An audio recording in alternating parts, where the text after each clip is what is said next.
Shall we begin? Why not? Welcome to Frankie Sense and More. It's like she's got a whole lot of goodness for you with a little bit of sass. Frankie, did you just say? She sure did. Not to mention, along with... Whoops. Join us now as Frankie Picasso and her new co-host mix it up with authors, musicians, and interviews with world-changing people. Let's begin, pal. Okay, let's begin now, because it only makes sense.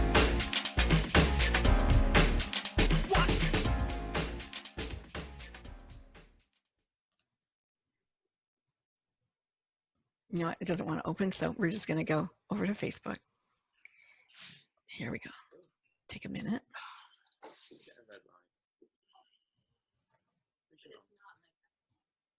I'll start it later.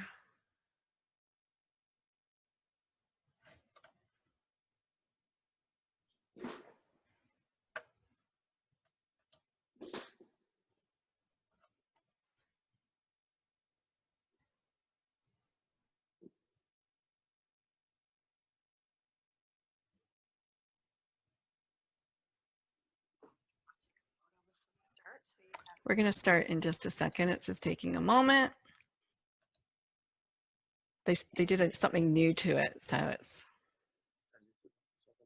it's just taking a little bit longer than normal.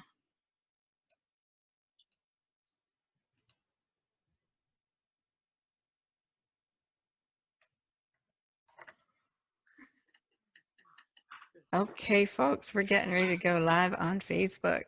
You can wave to your Facebook friends. I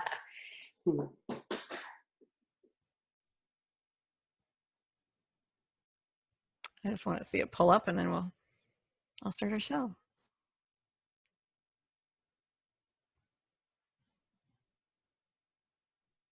Come on, babies.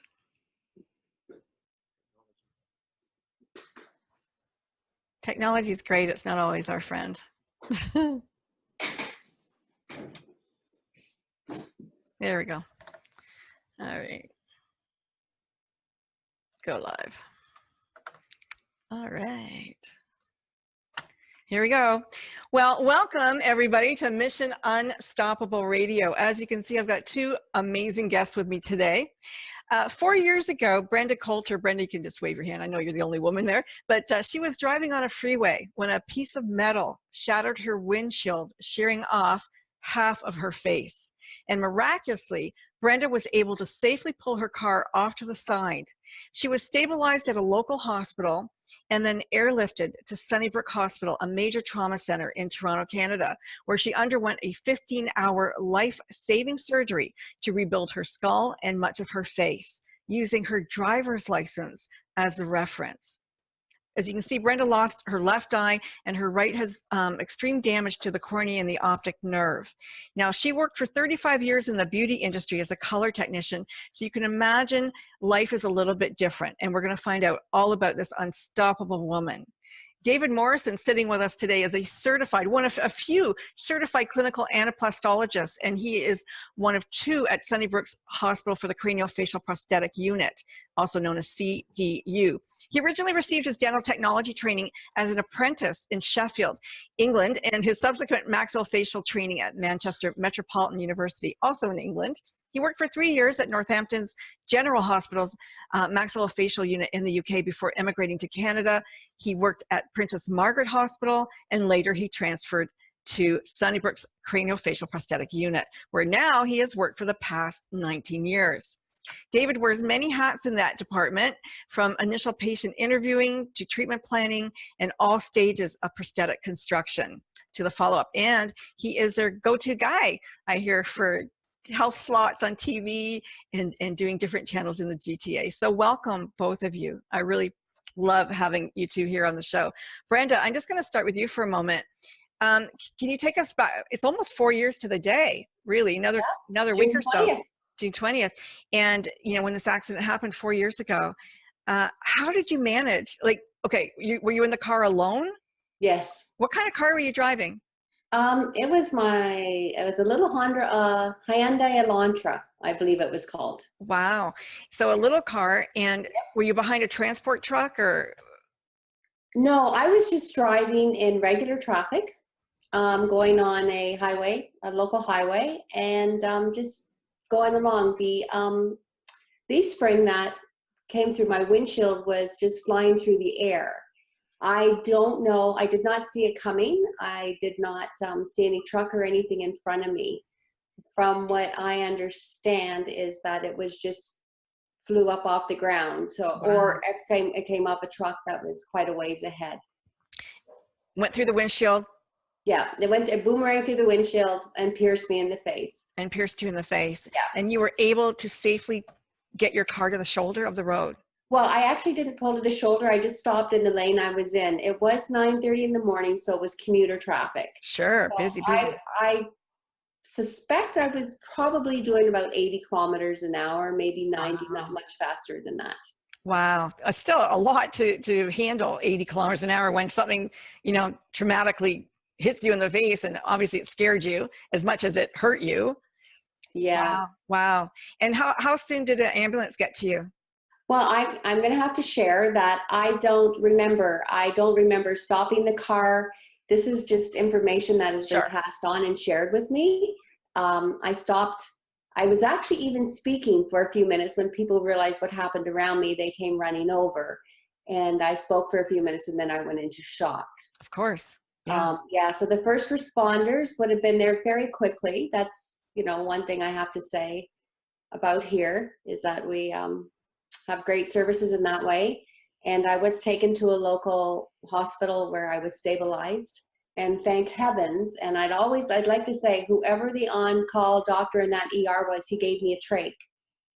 So oxygen continued, because I did have 3 bleeds on the brain, and it would have been a totally different outcome. So, thank you, whomever that was. And then I was. Do you know what hospital you went to before Sunnybrook? Yes, the hospital I went to, yeah. Which one was it? It was Mississauga, Ontario, Credit Valley Hospital. Great hospital. Oh, phenomenal, yeah. And they put me through the OR there, and like I said, whoever that wonderful, fast-thinking emergency room doc was, a different outcome if that had not occurred. And then I was airlifted to Sunnybrook. 15-hour surgery. Yeah. David, can you shine any light on 15 hours of reconstructing her face?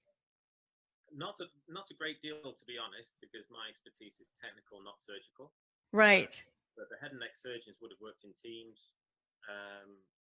When you're actually in the OR, it's the concentration that goes on is something to behold. People are coming and going, and they don't notice. They don't notice the time. Nope. Nothing. Go by, and it's something to behold. So you said, I think I read that 3/4 of your face now is titanium. Yes. Wow. 2/3 to 3/4. Yeah. My jaw was wired shut for 9 weeks.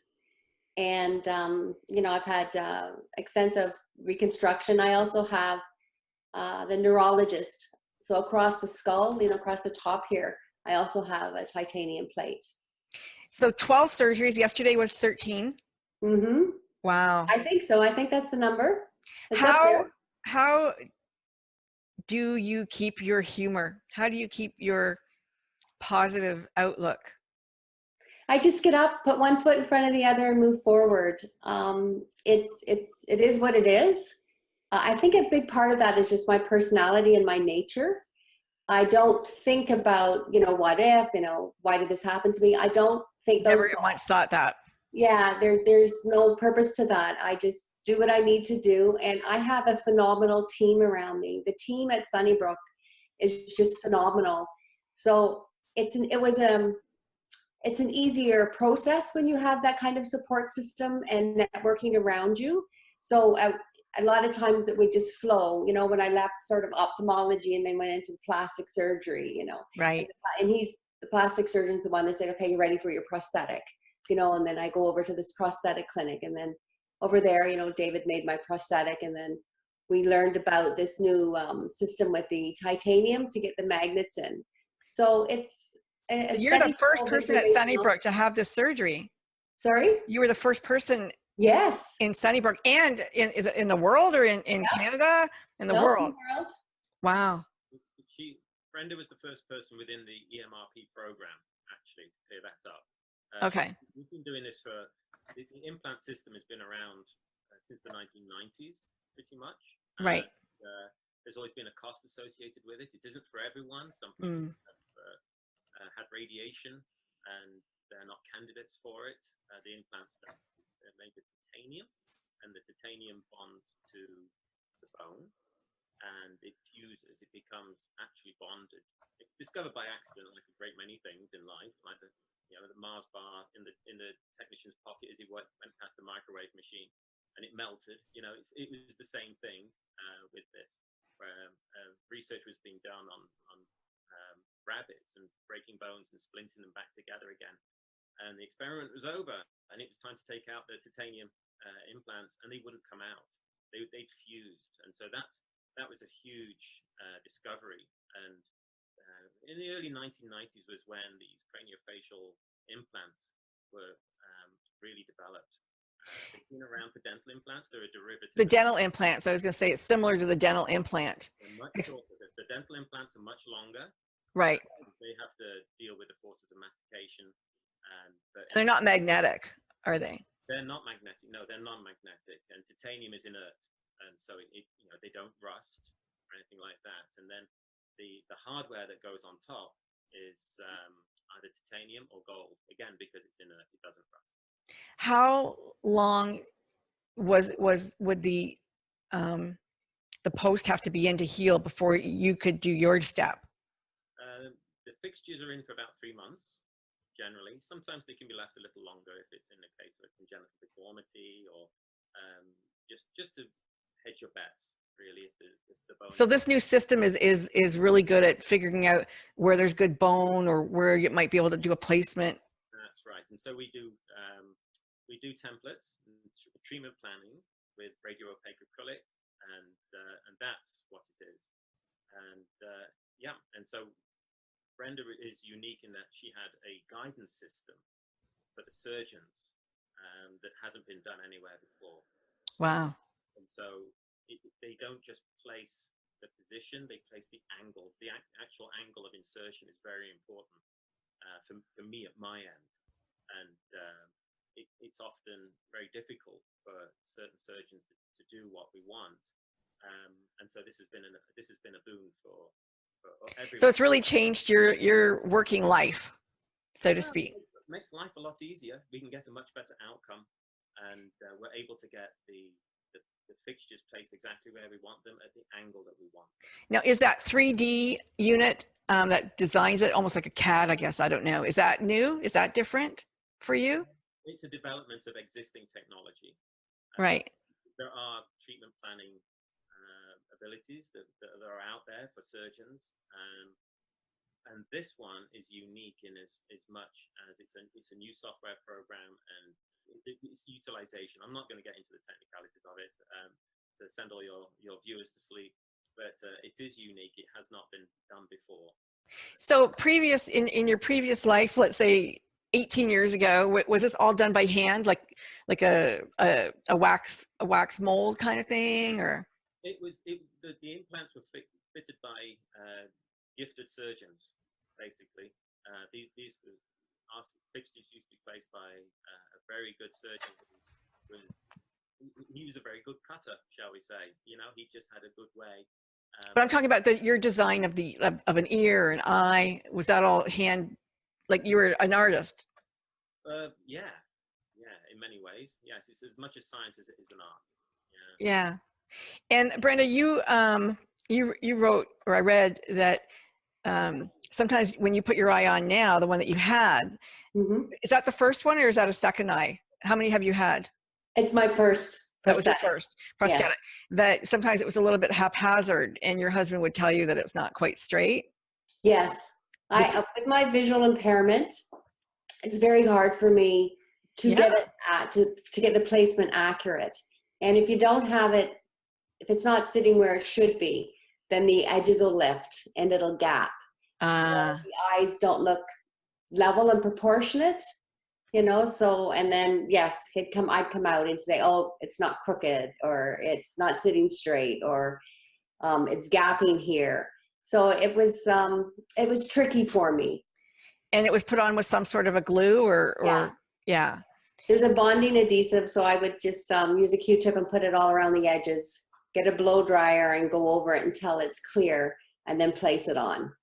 Wow.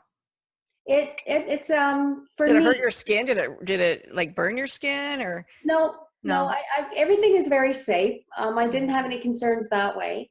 For me, it was at least a half an hour to 45-minute process, because I do a couple of dry runs before I put the adhesive on and try different things. But, you know, my vision is, you know, I do have a little bit of vision, and it can fluctuate. Right. And of course, you know, when I get up there, you know, I just don't see some things very well, you know. I need contrast especially to see. Yeah. And David, you designed that first eye? Yes, we made and fitted it here at Sunnybrook. Yeah. And it was a medical grade adhesive that we Mhm. use. Mhm. And that's what a great many patients use. It has to be thought of in the same terms as like movie prosthetics. Sure. They have one. If you look at the how-to extras on DVDs and stuff, you'll see the makeup pieces, and they have a brand which we have, but we also have that. I think we have 4 others. Yeah. With a different strength, and because everyone is a little bit different. Some people have dry skin, some people have oily skin, some people Sure. have lifestyle, some people have very sedentary lifestyles. Some people work in fields, some people work in air-conditioned offices. Some people travel a lot. Some people don't do anything at all, and so we tailor these glues so that the patient. You could go swimming with it on, could you? You can. Yeah. Once you've got the right one, but they are time consuming because it takes time to put the glue on in the morning. You have to peel it off at night. Placement is critical. You know, you have to get the right height, and on an ear especially, you have to get the right height, the right lateral position, the right rotation. And unfortunately, you don't have an eyeball right here in your temple, so you can see in the mirror to see what you're doing. Yeah. At the bridge of your nose, you have binocular vision, so you lose your depth perception. So it's very difficult to fit in here. And if it's a nose or an eye, for somebody who has vision issues or manual dexterity issues, it's very critical to get the placement absolutely correct. And if it doesn't, if you rush the job or you just can't get that placement quite right, it will come loose, or can come loose certainly. And so it's a much better option to be able to have a retention system that is much more snap and go. It can only fit in the one true place it's supposed to go, and there's none of the, well, you still have to keep it clean, but it's not the hard work. It's not the laborious issue of, Like it'll just take you like a minute now. Just go. yeah, it'll just take a minute to clean, and because you're not working the glue off, they last longer. You're not ripping edges, and it's a much better system, because using the glue, the novelty wears off as the years go by. So what is this prosthetic made out of? It's made of a medical grade silicone. Silicone. Yeah. And how, obviously her eyes are going to be the same. You've looked at her, you've got the color, you've got the different dimensions, and she's going to look like she got the same eyes. Mm-hmm. And that's also silicone, the eye, like, is that paint, or how do you do that? The ocular itself is made of acrylic. Okay. You would think of it as a glass eye. Okay. We don't make those. Right. It's people like myself from the UK with my training, they do make them, Mm-hmm. but I do not. Okay. I firmly believe that in order to be excellent at oculars, you want to send it to an oculist, somebody who's a specialist, because they do these things all day, every day. Yeah. Although, you know, I was trained to make them once upon a time, a long time ago in my initial training, I feel I'd be doing my patients a disservice for me to make that ocular. Okay. So we send it out to a professional, and then that comes back to us. And once we check it, we check the iris, we check the sclera, which is what you think of as the white of the eye. Sure. Once we're happy with the veining and the character, then I proceed to make the actual prosthesis, which is the silicone part. and that houses the ocular, or what you would think of as the glass eye, although it's not glass. And how you were, obviously you guys have worked together. Brenda, you worked with David he Yes. showed you how to put it on and what to do.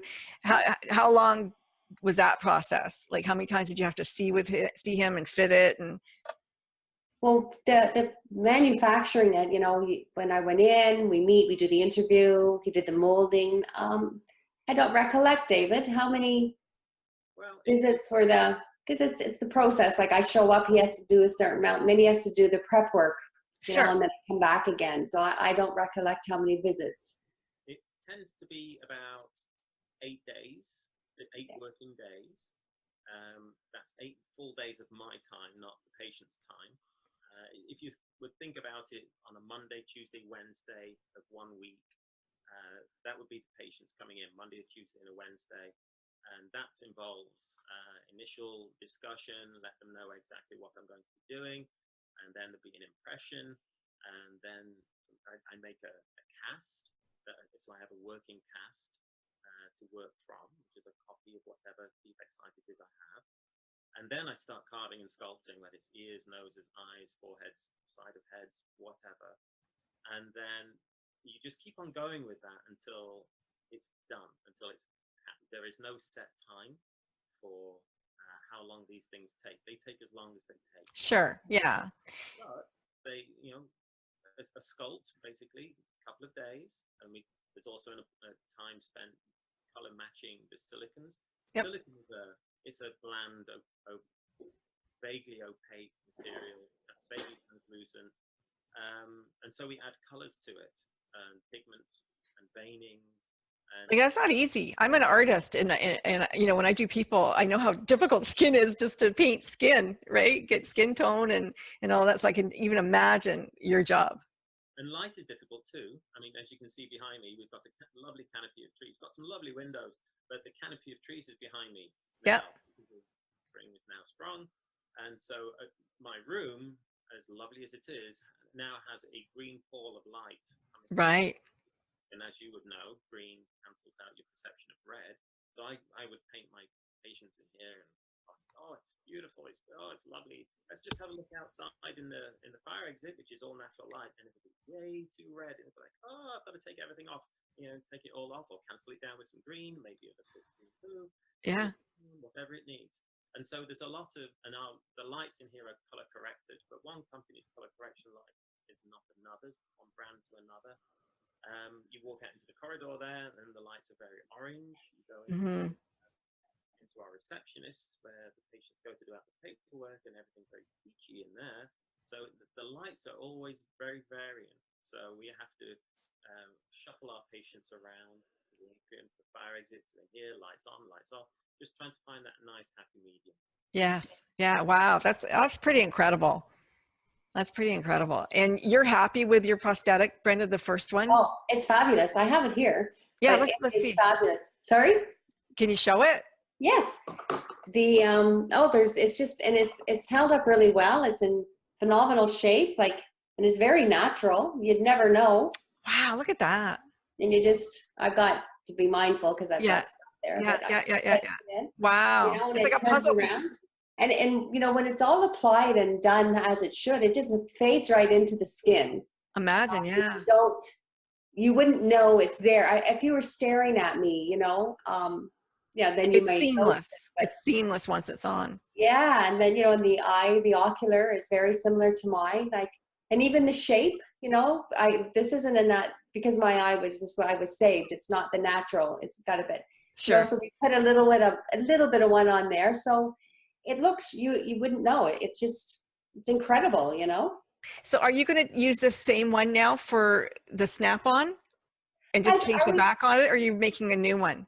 I think eventually I'll get a new one. I think from what I understand, I have to confirm this with David that we're going to, because my husband was speaking with one of the docs yesterday, that we were going to try and put some of the magnets on this one, David?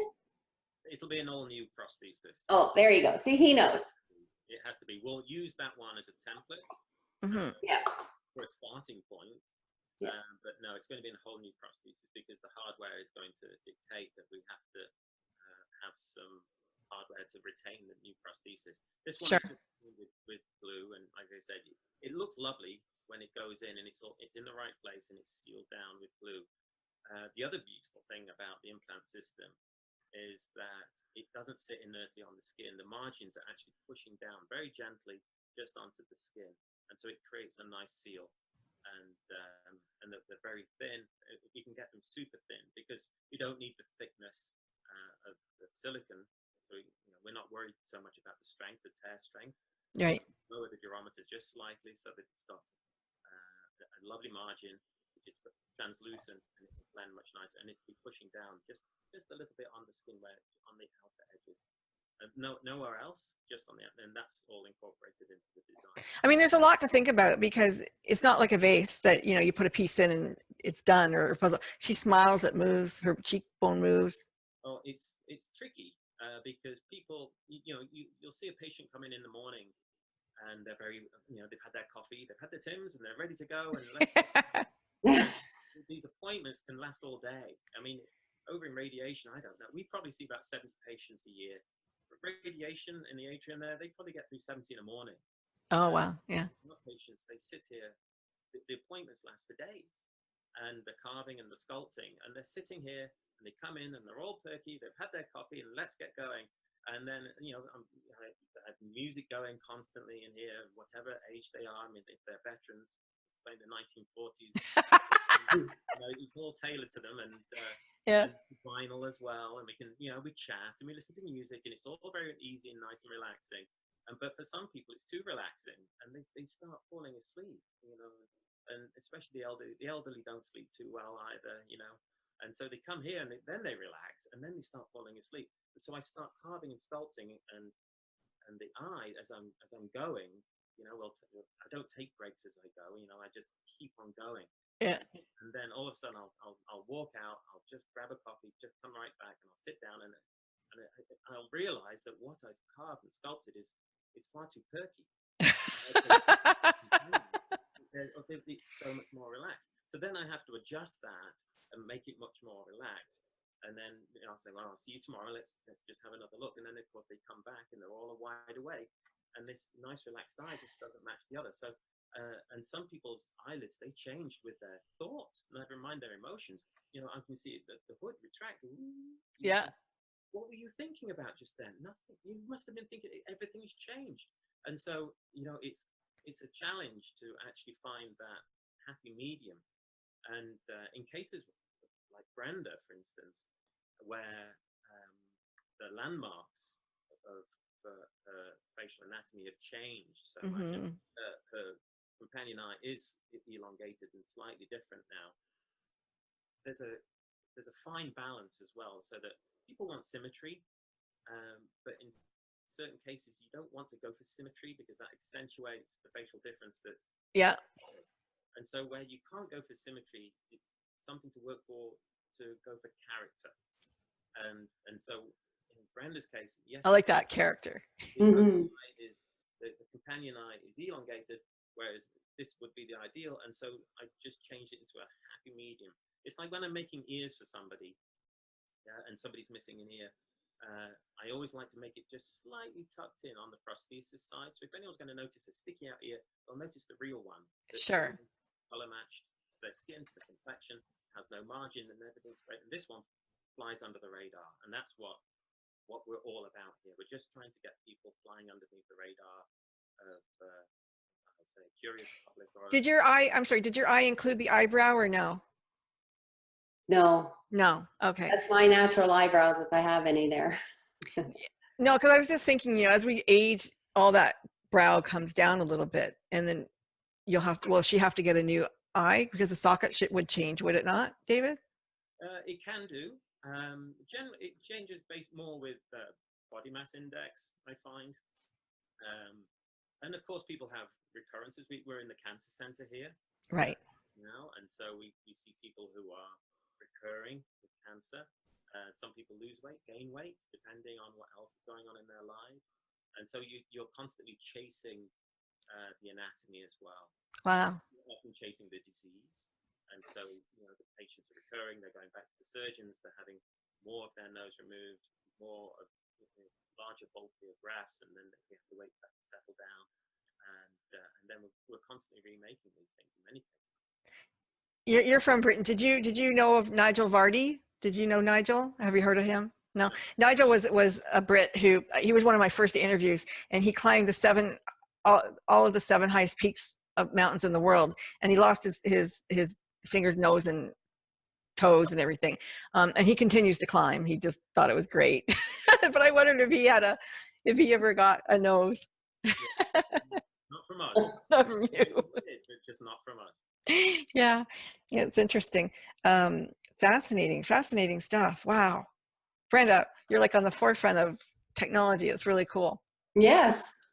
Well, it's most certainly, it maintains my quality of life, when you have such a tragic accident, cancer survivors, it's great to have all these products available to us to normalize. Yeah. Walking around looking like this when I'm out, people are kind, people are wonderful, but you do get stared at.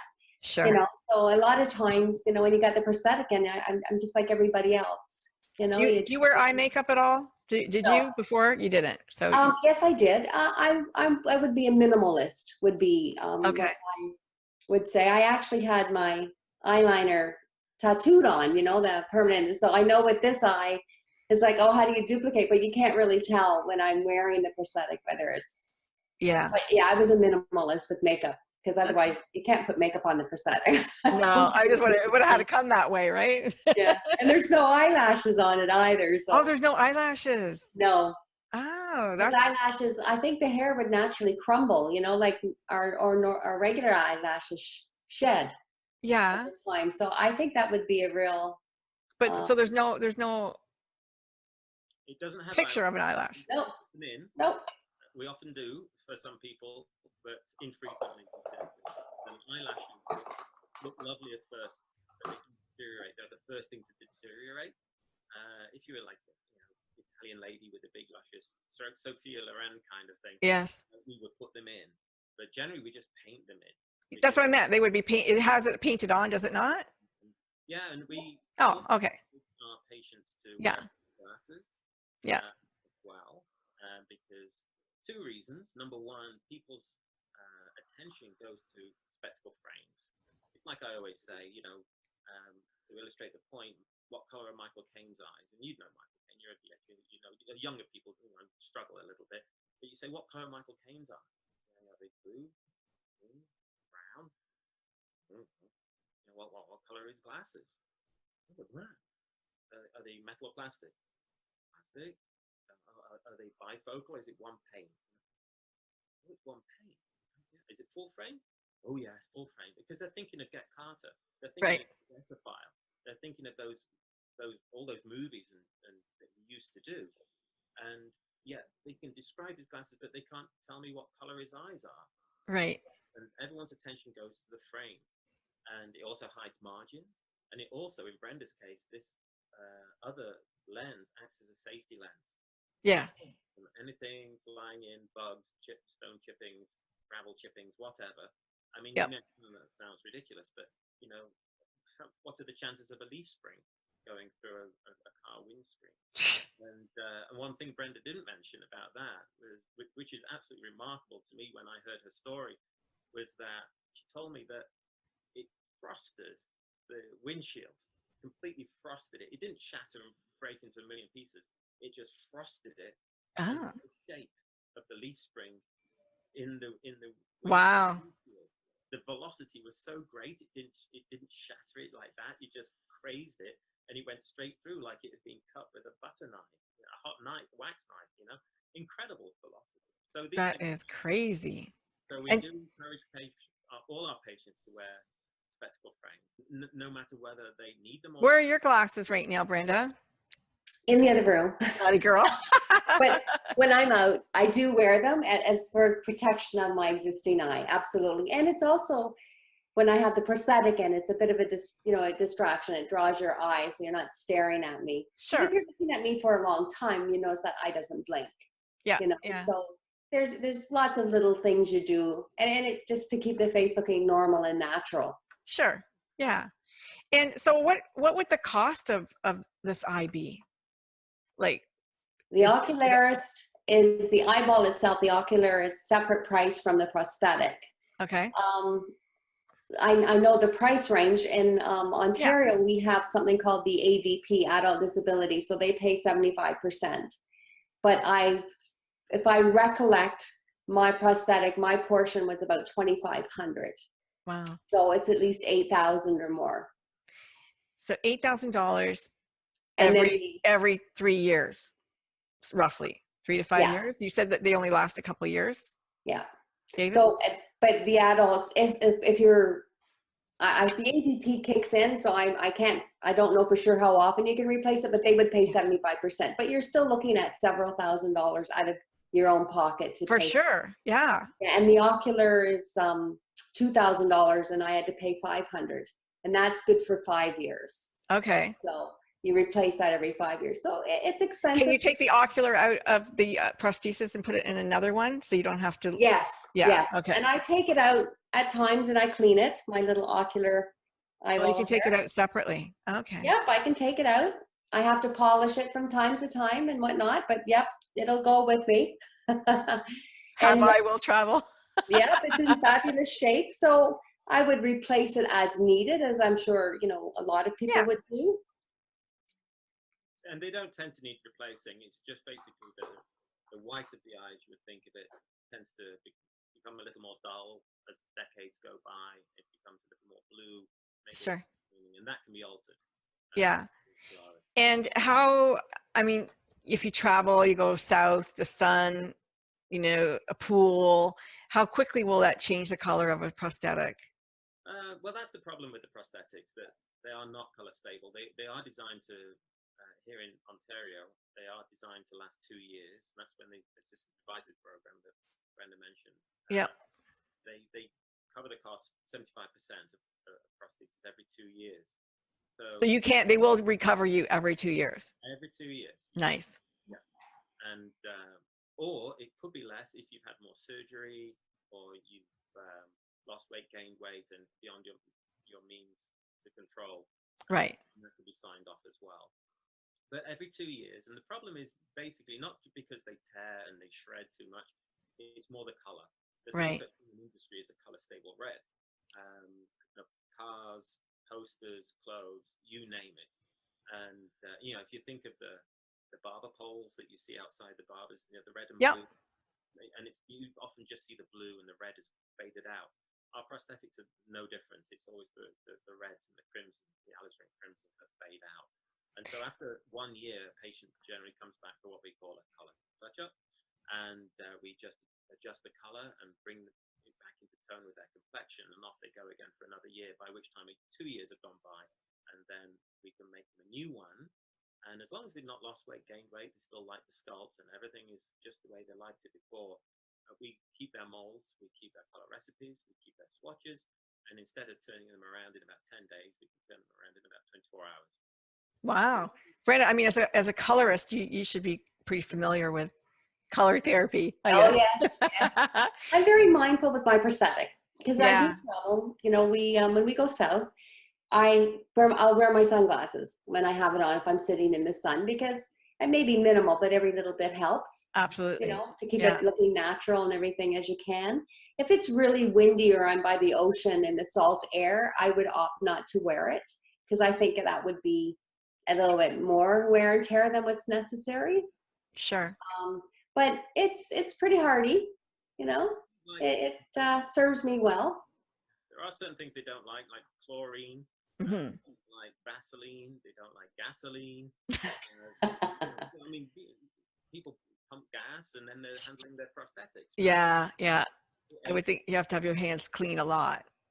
And chlorine, some people like to swim with. I mean, it just washes the color out.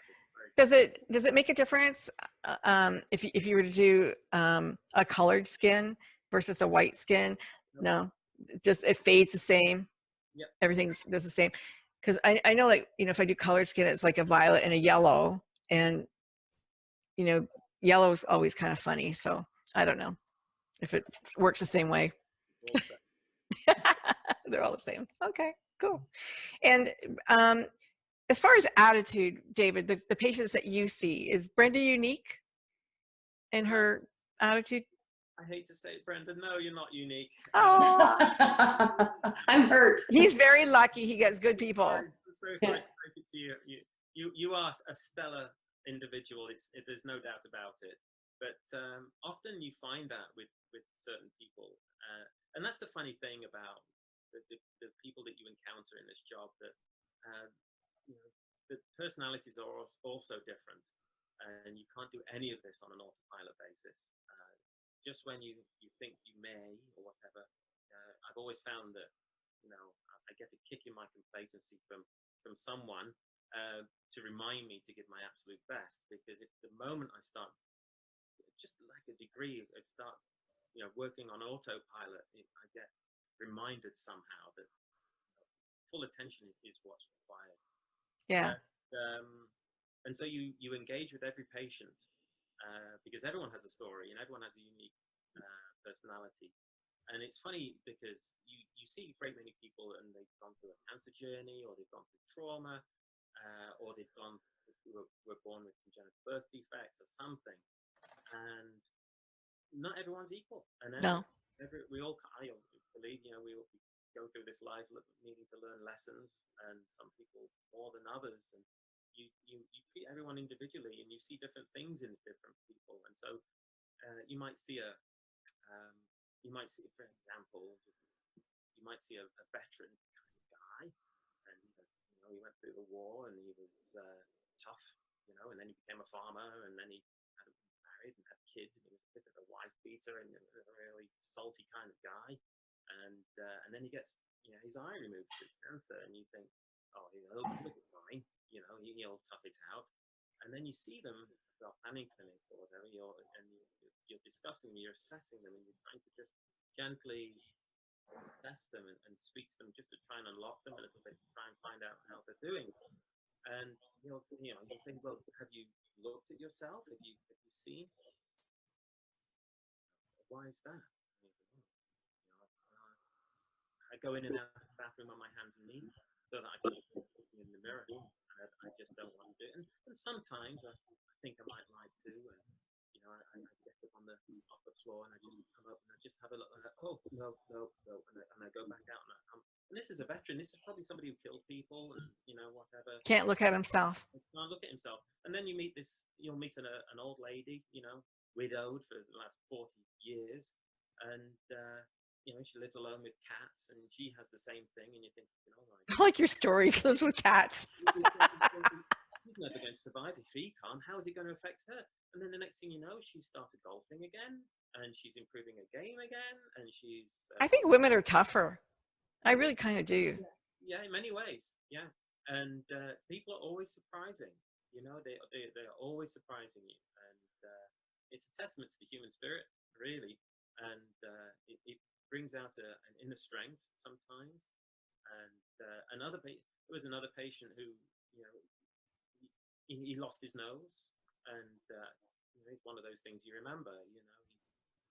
He lost his nose, and he's grateful. He's grateful, and he said, "I think of you and Dr. Gilbert every single day." Why? Because to me, it's just another day. Yeah. It's a day in the life. But it's not. It's everything to them. I think of you every day. Yeah. And he said, because I think of Dr. Gilbert because he took my pain away, and I think of you because you gave me my life back. And I never thought, of such a thing. Yeah. You just do your best and send these people on. I can absolutely tell you from personal experience that having a committed, good team is everything in how your patient is going to move forward for the rest of their life. I was in the hospital for 6 months, and I think you are unique, my dear. I know that you are, because, I was asked to go help patients and do things. And most people, they're not, they go, why me? Oh my God, why did it happen to me? But you didn't do any of that. And that alone is so big. It really is, because it's not about blaming or having blame or taking blame. It's just, it is what it is. And I'm going to move forward from here and do the best I can with what I got left. And that's a really great attitude to have. Well, thank you. I call this my second life. Yeah. you know, because it's just has changed. I try to engage in, you know, I paint with acrylics, and I'd like to explore more art styles and techniques and what's out there, and just do it in a different way. You know, like I said, I can't do the hair color and the extensions and all the funky things I did, but I can express that aspect of my personality in other ways. So you never painted before? Not really. When I was younger, I would sketch and draw and do all that, and then I just got, you know, very involved in my career, and I enjoyed it so much. Is that up your painting behind you, the pink and black? Yes, yes, Beautiful. yeah. Thank you. You know, I actually have quite a few all around, and I'm learning, but I love it. And you know, I have my own. Well, art is expression, Yeah. right? So I Yeah. just do my own thing and find the things, and I'll, you know, seek out different instructors and try to enroll in any type of, whether it's just an activity or a class that's available, you know, just explore. Good for you. I Yeah. mean, David, you're an artist. Do you paint or do anything outside of work? I've been building models since I was 6 years old. I think a lot of what I do is an extension of that. Like model airplanes and things? Started with model airplanes. You probably see the two on the wall. Yeah, yeah. So I do see that. You get the frequently asked questions from so many patients, and they say, "How did you start?" And I credit that really because it taught me the importance of being thorough in procedure. That if you skip step one and do it badly, it will haunt you through the rest of the construction, and all because you rushed step one. Yeah. And I learned construction. I learned to be thorough. I learned my color theory from that. From mixing my own colors because I couldn't afford to buy all the range of the paint. It was quite limited back then. And so, you know, I was looking at color and looking at my reference materials in books, wondering how to tweak these colors to make it look like what I wanted. Yeah. So I learned a great deal from that. I wasn't particularly arty at school. You know, it's amazing. I think about it now, and I wasn't particularly arty. I always considered myself. People used to say, "Oh, you're so good at art." I always felt like a fraud. I felt like a gifted copier is what I felt like, because I would draw my own posters and stuff from the comics that I used to, Yeah. and I used to want a poster, and so I just drew it myself. And What did you think you were going to grow up to be? I didn't know. To be honest, I wanted to join the Royal Air Force when I left school. Yeah. I didn't have didn't have any math qualifications. I had no history. I had history, geography, art, but none of the sciences. And so it's funny how it all began. I didn't know what I wanted to do. I wanted to join the Royal Air Force, like I said, but I needed a math qualification, and I was just lost for a little bit. There were a few weeks there I was very lost, and then all of a sudden my dad came home and he said, "I've just been playing golf with a guy who's just gotten married, and his father-in-law owns an orthodontic laboratory, and they need an orthodontic apprentice." And off you go. Friday at 6 o'clock after work, and I was horrified because I was thinking, this isn't me being a pilot. What's that? And I said, what's an orthodontic apprentice? I said, "I don't know, son, but you bloody find out, because you're going to see one." I love it. I was horrified. I was like, and so I showed up, and at 6 o'clock after work, met the bosses, and I took my model tanks just to show them that You can build things. Yeah, I built things. I was creative, and I got the job. Good for you. And then, so I was an apprentice for 5 years, and then that's where I learned. I had to go to college 1 day a week for 5 years, from 9 o'clock in the morning until 9 o'clock at night, doing all the courses plus everything I didn't get at school: physics, chemistry, applied medical science. Wow. You know, everything down to dental law, math. That took 2 years. I got it, and so I was a bit of a late bloomer in that regard, I think. I wanted to join the Air Force too, but they wouldn't let me fly, so I didn't. It was sad because a friend said to me, "You know, the Royal Air Force you want to join, David, doesn't exist anymore. It's from the 40s and 50s. This is systems management." And he was right, and I felt gutted because it was like a little dream that I'd had, and it was like, no. And so I didn't settle into the dental technology for a couple of years. Really, I just did it, and then all of a sudden, you know, and I got decent grades, And then Yeah. the second year, I got better grades, and I had my math qualification. And then it was, well, do I go back to the careers office with the Royal Air Force with my math qualification, or shall I apply myself and actually start trying to be good at this? Because I think I'm quite good at this. And so I did, and that's what happened. And my grades went, and then after that, I was able to go to Manchester University and get my advanced qualification, and that's another story. Well, you know what? I think Brenda's really happy you did, because she's got an amazing prosthetic from you.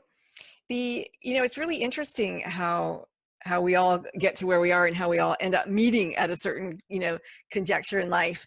But I'm hoping that people take real inspiration from your story. I know that they will. Brenda, from your attitude, from just how you show up in the world. And David, from your work ethic and how, you know that you have to apply. Each one is different. Each one is unique. Each one needs the same amount of attention, which, is a really great attitude to have as well. So I think both of you are really pretty amazing. You should be very proud of yourselves. Thank you. Yeah. Now, when you paint, Brenda, I mean, how much vision do you have in your one eye?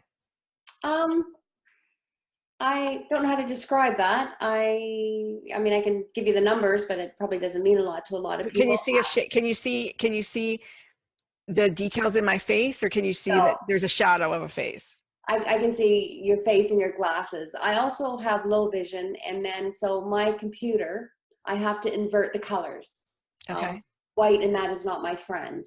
Sure. So, and I see bigger, bolder things, and I need contrast. Being monocular, I don't have any depth perception.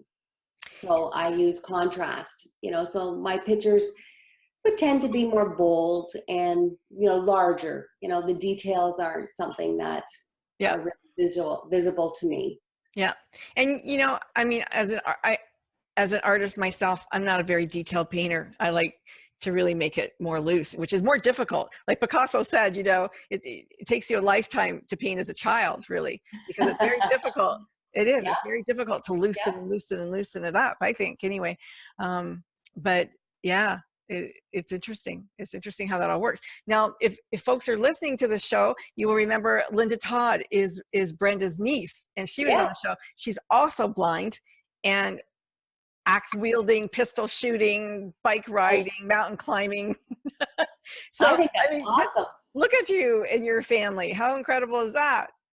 Was she any help to you at all? Oh, Linda? Absolutely. We are, support systems for each other, we share information, if I wanted to know certain things, like she's made all these connections, and I've moved to a new community. So, I'm on the phone and, tapping in at all her resources and applying them for myself, information, and information is, worth its weight in gold, to find and build and develop interests. Like I'd love to go shoot a pistol. I keep telling her I'm going to do that one day. She's a total adrenaline junkie. Yeah. Total adrenaline junkie. Yeah. Yeah. Good for her. That's what she says. As I said to her, where do you find this? She goes, I see it advertised and I sign up for it. And I'm going, well, I like that. I love how she's in a documentary to throw an axe, to teach people how to throw axes. I mean, that's brilliant, really. So, David, do you just do neck up? Prosthetic? Is there another unit that does fingers, toes, legs? And they're harder silicons, and it's another skill set altogether. But they're in Sunnybrook? Yes, they are. They're over in Ewing in Skill, which is SCIL, the Sunnybrook Centre for Independent Living. Okay. And they do the smarter prosthetics, which is hands and feet, arms and legs. So is it just strictly pretty much head and neck? But there's no time limit. I mean, if somebody said, you know what, I've been without this for 10 years. I think I'm ready to go get one. It's like I often say, these things sometimes just the timeline isn't always there. It's not equal for everyone. And oftentimes people will go without a prosthesis. It's a big curve, they're going through the anger and the set, and then you come through to the recovery. And And once they may just become okay with themselves and happy until they come to a crossroads in their life, and such as starting a new school, starting a new university, moving house, a new career, meeting a new significant other, getting married, whatever it may be. And all of a sudden, where it never seemed to matter before, all of a sudden it becomes an issue, and they think, I want a fresh start. And that's when they come to us. Yeah. You know, and sometimes it's a process as well to get through that anger and to the point where they don't have such a hard attitude to the world, and they find an inner peace, and then they just think, you know what? Yeah, I think, or they just get tired of the questions from strangers. Yes. They're walking up and, you know, they have a patch on their eye, and people, you hear it all the time, the same old trope. What's wrong with your eye? You know, from a stranger, somebody just walks up. People are unbelievable sometimes, aren't they? I hear it so many times where a stranger will walk up and say, did your boyfriend hit you? You know, did you hit him back? You know, it's anybody else's business, you know, but it's, you know. I don't think that they mean harm, but it's just. Curious, and children stare often, you know, Yeah. People get tired of being looked at by the children in church. Sure. That's a natural curiosity. Yeah. It's not a morbid curiosity. Children, they approach the curiosity from a different place. It's Yes. curiosity, and they're trying to figure out in their mind what it is they're trying to understand. But adults more morbid and nosy. And They are nosy. I mean, even when I took my kids out, people go, are those all your kids? I'm like, why would I take other people's kids out with me? It's hard enough. people just want to go about their business. Yeah. Fly under the radar. But we did have a patient, a lovely old lady who I made her a prosthesis. And it looked beautiful. And yet she wouldn't wear it when she was going around the supermarkets and stuff, because she couldn't see on her right side, and she would knock trolleys with people or bump into somebody, and people would turn around and say, why don't you look where you're going? And she can't see, you see. Jeez. And they're unforgiving for that. Whereas if she wore a patch, just a white 4x4 with a piece of tape, and they bump into it, they turn around and say, you know, watch where you're going. And they go, ooh. And Oh, so sorry. Yeah. And immediately apologetic. What a different perspective, isn't it? Yeah. Have you had anybody be cruel or mean to you, my dear? No. No? People Good. are nosy, I would agree with that. And everybody's in a rush and in a hurry. And people, like, we were in Toronto yesterday, and I have my white cane. One guy almost tripped over it. You know, they're looking down at technology, and, you know, I get banged into and whatnot, and it just very distracted. But I do like to carry my cane, my identity cane, because, you know, if somebody's rushing or cutting you through, you know, my husband and I are at a concert, and some guy, you know, they're bulldozing over in these crowds. And I mean, if I lose him, I can't find him. And then he looks up, looks in my face. Oh, okay, sorry. You know, so you sort of at times like to have the markers. Yes. To get, you know, the acknowledgement that, you know, no, I'm not being rude. You know, I don't see you, you know. Right. But yeah, I find that, yeah, people are in a hurry, and, you know, they often, you get tripped over and stuff and banged into. Well, I think we come to the end of our show. Is there anything that either of you wanted to say that we didn't cover? Anything that you'd like to tell the public? No? No. Okay. Well, I think you did an amazing job. Well, you can always find us on the web and look up at, you know, what we do, because if we're doing our jobs well, most people have never heard of anaplastology, right? Craniofacial prosthetic unit, and most people, you know, when they've been told you're going to have your eye removed, your nose removed, they're beyond mortified. Right. They're bereft at the news, and they don't know that there is social rehabilitation. So what would have to happen? Would a family doctor have to put a request into who? Yep. To Sunnybrook, to somebody at your unit, the CPU unit, or to the doctor? All it needs. That's all anybody needs. They just need a referral, and they can come on in, and we can assess them for whatever it is they need. And perfect services here, you know, and there's psychological services as well. You know, I mean, I'm not a trained psychologist, but you know, you do need to have good listening technique, sure, communication, what have you. But for some people, not in general, but for some people, they don't have anyone to talk to. And it's not like, you blow your ACL in your knee. You know somebody in your circle of family and friends who you can speak to about that. Right. How's the knee replacement for you? Oh, who's this? You don't know anyone in your circle of family and friends who has had a knee removed or an eye removed. You don't know what questions to ask the search engine. And so they can often feel very isolated. And in the old days, I say the old days, 1980s and 90s, people would become reclusive, socially reclusive. Sure. And that's not the case these days. People they get their prosthesis, they come to us, and it's like I always say, this unit is in a busy corridor, and everyone sees our patients coming in. They've got the bandages here and there, and everyone sees them waiting in the atrium, and they're coming and going through the days, but nobody ever sees them leave, because we have social workers down our corridor, we have dietitians down our corridor, we have psychosocial services, and there's a steady stream of regular folk, and they just blend right in, and they walk straight out, and nobody knows.